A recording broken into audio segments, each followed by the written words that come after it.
हम भी अपने कारकुन इकट्ठे कर रहे हैं। हम जाएंगे, जब तक हमें रिजल्ट नहीं देंगे हम आरओ ऑफिस की जान नहीं छोड़ेंगे, लड़ेंगे, मरेंगे, मारेंगे। अब इनसे सवाल एक ही है मेरा कि फॉर्म 47 को ये काम बचाने में कामयाब हो पाएंगे या नहीं? जी इंशाल्लाह हम कामयाब होंगे। अभी मैं आरओ के ऑफिस जा रहा हूँ। मैं अल्हम्दुलिल्लाह आज पीटीआई की आवाम ऐसे निकली है, उन्होंने साबित कर दिया कि खान के मुजाहिद हैं और ये पाकिस्तान की आवाम खान के साथ खड़ी है और हमारे साथ खड़ी है।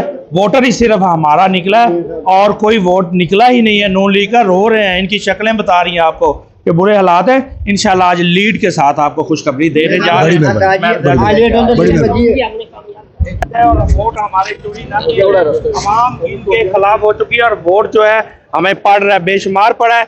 आगे हम 45 पास मौजूद है, 124 45 फार्म आ गए हैं, लेकिन उनमें मैं 350 से ऊपर जा रहा हूँ फिलहाल। जी शुक्रिया। अच्छा बता दो यार, सब दोस्त मेरे भाइयों, आप तमाम हल्के वालों को कहें कि यहाँ इकट्ठे हो जाएं। हमने आरओ ऑफिस जाना है, सब दोस्तों ने इकट्ठे होके। मुझे लग रहा है कि इन्होंने हमें इज्जत से रिजल्ट नहीं देना। आप तमाम हल्के में कॉल करें, मैसेज करें और अपनी तमाम टीम यहाँ पे इकट्ठी करें। आपने जाना नहीं है किसी भाई ने।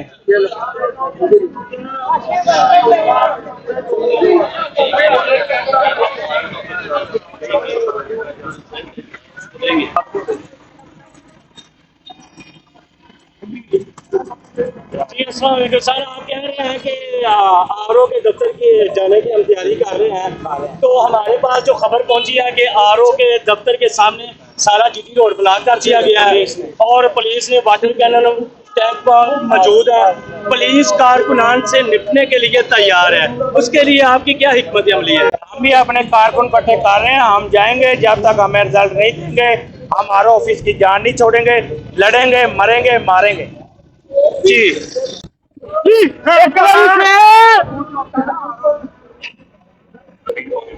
नाज़रीन, मियां शहजाद फरूक उनका कहना था कि अब हम जा रहे हैं आरओ के दफ्तर है।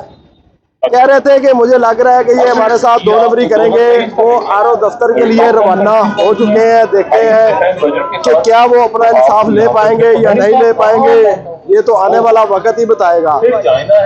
इसके साथ इजाजत है, अल्लाह हाफिज।